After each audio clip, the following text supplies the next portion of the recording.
anthropology class. Listen to part of a lecture in an anthropology class. The concepts of power and authority are related, but they're not the same. Power is the ability to exercise influence and control over others, and this can be observed on every level of society, from, the relationships within a family to the relationships among nations. Power is usually structured by customs and social institutions or laws, and tends to be exerted by persuasive arguments or coercion or even brute force. In general, groups with the greatest resources tend to have the advantage in power struggles. So, is power always legitimate? Is it viewed by members of society as justified? Well, no.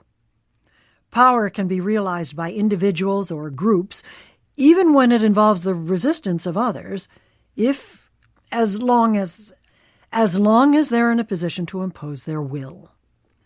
But what about power that's accepted by members of society as right and just, that is, legitimate power?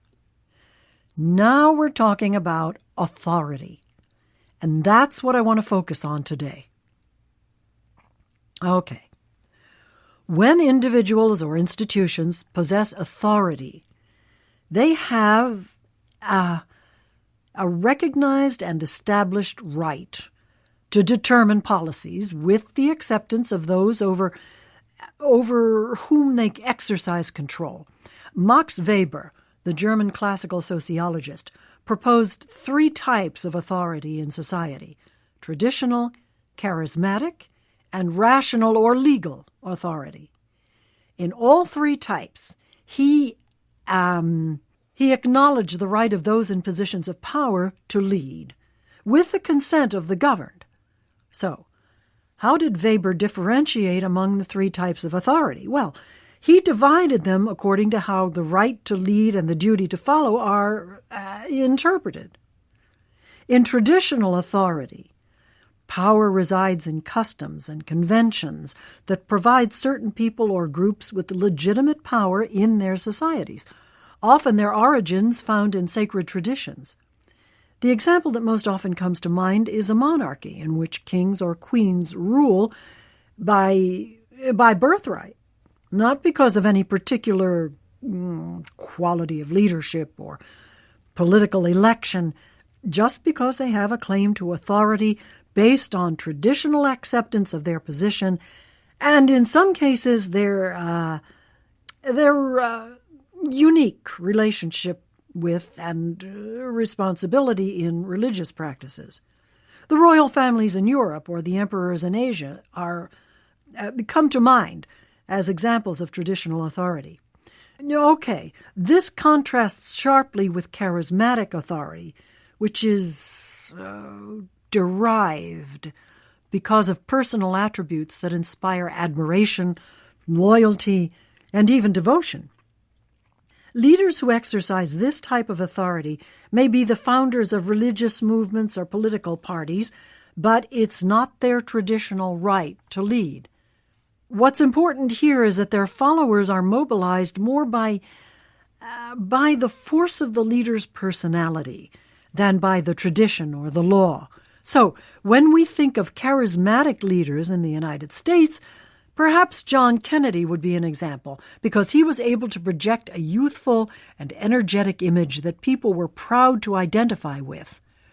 Or, if you prefer Republicans, you may argue that Ronald Reagan was able to exercise authority by virtue of his charismatic appeal. In any case, going back to Weber, to qualify for charismatic authority, a leader must be able to enlist others in the service of a cause that transforms the social structure in some way, which leaves us with legal rational authority, or power that's legitimized by rules, laws, and procedures. In such a system, leaders gain authority not by traditional birthrights or by charismatic appeal, but rather because they're elected or appointed in accordance with the law. And power is delegated to layers of officials who owe their allegiance to the principles that are agreed upon rationally, and because they accept the ideal that the law's supreme. In a legal, rational society, people accept the legitimacy of authority as a government of laws, not of leaders. So, an example of this type of authority might be a president, like Richard Nixon, who was threatened with impeachment because he was perceived as not governing within the law. Some sociologists have postulated that the three types of authority represent stages of evolution in society, that pre-industrial societies tend to respect traditional authority. But as societies move into an industrial age, the importance of tradition wanes in favor of charismatic authority, with a natural rise of charismatic leaders. Then, as the modern era evolves, the rational legal authority embodied by rules and regulations replaces the loyalty to leaders in favor of a respect for law. Of course, other sociologists argue that in practice, authority may be represented by a combination of several of these ideal types at any one time. 23. What is the main purpose of this lecture?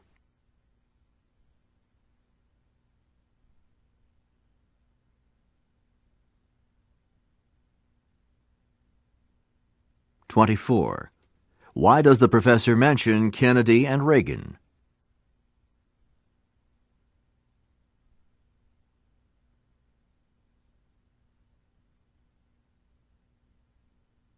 25.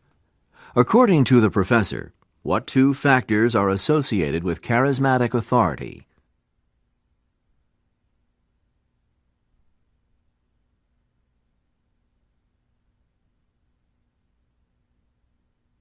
26. Listen again to part of the lecture and then answer the following question. But what about power that's accepted by members of society as right and just, that is, legitimate power? Now we're talking about authority, and that's what I want to focus on today. Why does the professor say this? But what about power that's accepted by members of society as right and just, that is, legitimate power?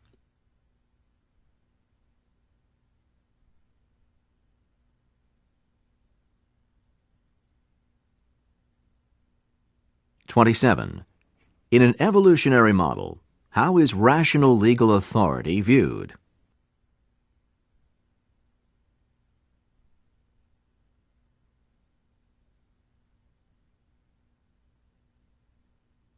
(28) What does the professor imply about the three types of authority?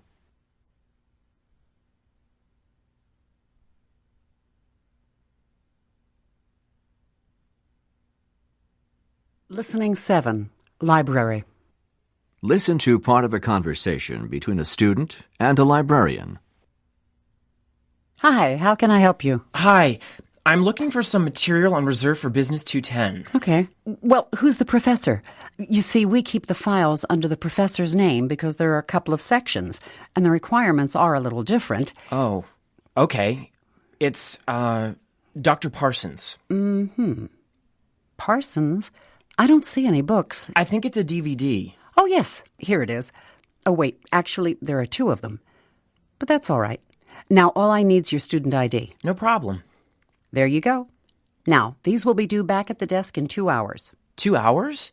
But that won't even give me time to go home. Oh, you can't leave the library with reserved materials. You have to use them here. But we have some DVD players in the booths behind the reference section. I think there are several free now. But I have to take notes and, I don't think I can get everything done in 2 hours. Well, you can't take materials out again until someone else has used them, because the professor only left one copy of each. Sorry. Look, maybe 2 hours will be enough. I don't think so. These are case studies and we're supposed to be able to discuss them. Oh, I see. When do you have class? Tomorrow morning? I know, I should have come in earlier, but this isn't my only class. I had an exam earlier today, and I was just waiting to get that out of the way. I see. Well, look, why don't Isn't you... there any way to get an exception to the policy? I'm afraid not. Oh. Okay, then. Let me just check out one of the DVDs. That way, if I finish it, I can check out the other one for 2 hours, right? Sure, that's perfectly fine. And here's a thought. I don't know if it will work for you since you have a morning class, but if you check out reserve material less than 2 hours before the library closes, then you can have it overnight. Overnight? Yes, but you have to have it back when the library opens the next day, and... But I could do that. Oh, I'm sorry. You were going to say. Well, if you don't return the material to the reserve desk when the library opens, then there's a $10 fine for the first hour and a $5 fine for every hour after that. That it's late, I mean. The usual fee's $1 for every hour, but when it's an overnight... Ouch. Yeah, it's a stiff fine because we need students to take the privilege seriously. Otherwise, other students who need to use the reserve materials wouldn't have access to them. Oh, I understand. And another thing. Sometimes more than one person's trying to use the overnight privilege, so sometimes when you wait until the end of the day... Oh, and there isn't any way to put your name on a list or anything? No, not really. It's first come, first served. Okay.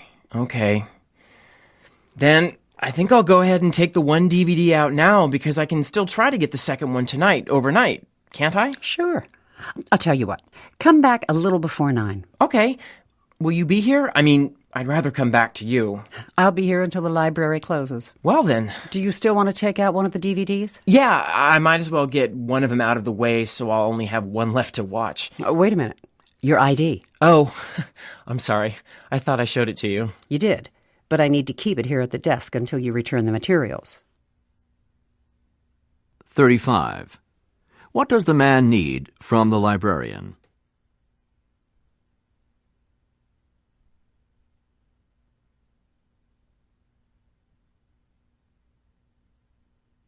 "36. What is the man's problem?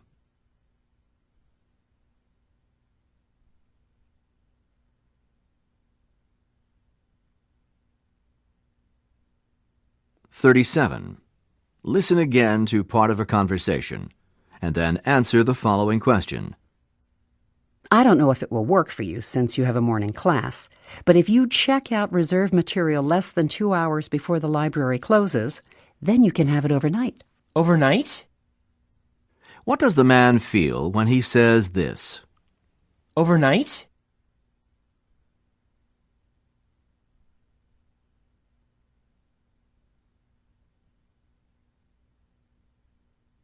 "38. What is the policy for materials on reserve?